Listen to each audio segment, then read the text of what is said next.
Hi everybody, my name is Dennis. Welcome back to another album review. Today we're reviewing the sophomore record from Korean artist Yerin Baek, entitled Tell Us About Yourself. Now, going into this record, I wasn't really sure what to expect.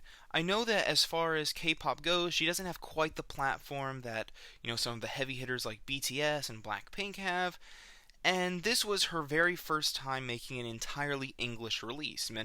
Her back catalog was primarily Korean, and she wanted to do an English release for her international fans, and I was not sure where this was going to go.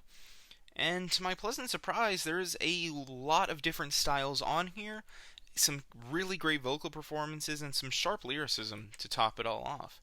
So as far as, K-pop goes, this is easily one of the better releases that I've heard in a while. So to get into things, we have a few disco tracks in Lovegame and later on Miss Delicate.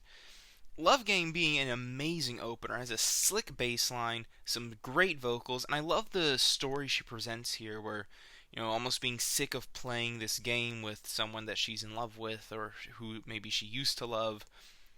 She's just sick of playing this game, like, give us some solid ground here, don't play games. I like the storytelling, the songwriting's really sharp, and it has such a fun, energetic, and lively instrumental. I think the other disco track on here, Miss Delicate, was not quite as memorable. I don't think the beat goes quite as hard. It definitely has a nice bass line to it, but it just lacks that energetic catchiness that I love from Lovegame. And I did like seeing her try this. It was a style that was popularized much in 2020 through the likes of Dua Lipa, Jessie Ware, and even Miley Cyrus at times. So to hear her really take on those Western influences and knock them out of the park on Lovegame and still do decent enough with them on Miss Delicate, it was really impressive to see, and it shows her real skill as an artist. And we even have a few like club sounding tracks on here. They don't go full club banger, but there's some decent club tracks on here. Home Sweet Home is more than likely my favorite of the bunch. I think it has the catchiest chorus of the three. It almost has this underwater vibe to it, you're dancing in this, nightclub in Atlantis almost. I love the vibe of it. It's repetitive, but it's fun. I think the other two were not quite as good. 0415 was probably the weakest of the three. The beat isn't nearly as lush. It's not quite as blown out. It doesn't have as much going on. And even though it can be catchy at points, and it's not a bad song by any means, I wish there was just more going on here to really, capture the attention. And the final club cut was actually the closer on the album, Bubbles and Mushrooms. And this one sounds the most K-pop out of anything on here. And even though I like that, and overall I like this song, it just does not work as a closer. It ends kind of abruptly. It's a bit too cute and spunky, especially we'll get into it later after the very soft and gorgeous I'm in Love. It just doesn't really do a whole lot for me as a closer, even if as a single track I do really enjoy it. I do think it's quite fun. So going on from there, much of the rest of this album kind of melds into a similar style that is generally pretty good, even if there are a few weak moments. But most of those weak moments do come in the first half of the record, especially through the songs You're So Lonely Now, so You Need Me by Your Side, and Hall and Oates. I think these are probably the two weakest tracks across the whole thing. With You're So Lonely Now, even though I do like some parts of it, I don't think that the vocal performance is quite as strong here as I'd like it to be. The instrumentals aren't very memorable, they don't have a great tune to them, and even though I think it almost goes for an ambient feel, if anything, it doesn't really do a whole lot for me on that side of things. It's not a bad track by any means, but it just doesn't quite reach the ethereal floodgates that I think she wants it to be. Hall & Oates was probably my least favorite on here. To me, it has some of the weakest production across the entire record. There's not a lot going on. It doesn't even kind of have the vibe appeal that You're So Lonely does.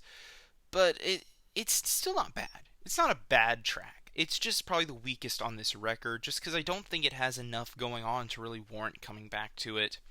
However, sandwiched in between these two tracks is one of the most gorgeous songs on the whole record in I Am Not Your Ocean Anymore.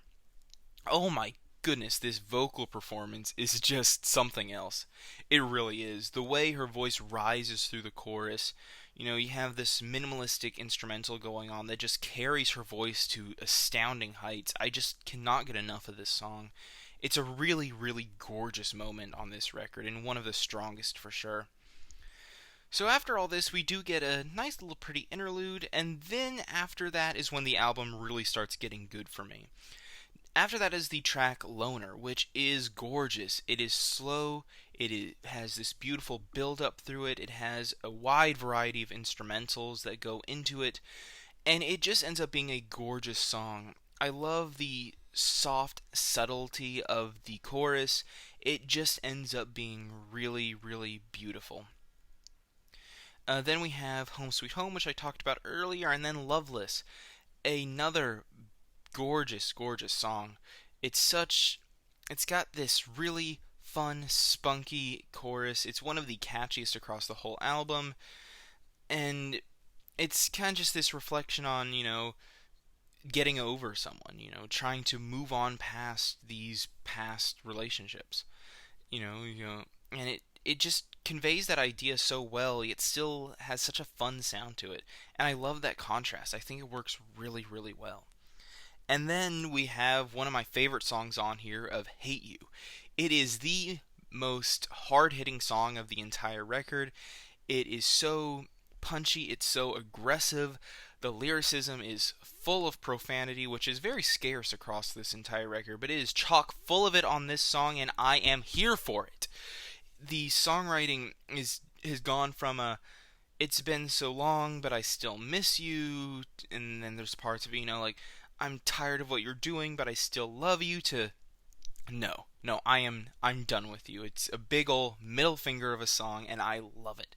The way that the chorus, the rhythm of it just punches along with each note of her voice, it just does so well. It does it so well. It is so punchy, it is aggressive, it's fun, it's energetic, and the softness of her voice that makes this album so gorgeous throughout the entire thing is a great contrast to this really aggressive instrumental. I think it only adds to the emotions that go into it. And it's just such a beautiful song. It's like, I'm so done with you and I'm so over you, I can't even bother to be mad. I'm just going to put on a smile, give you the middle finger, and get out. And I love that about this song. Then towards the end, we do have some of those club songs that I talked about earlier that were so.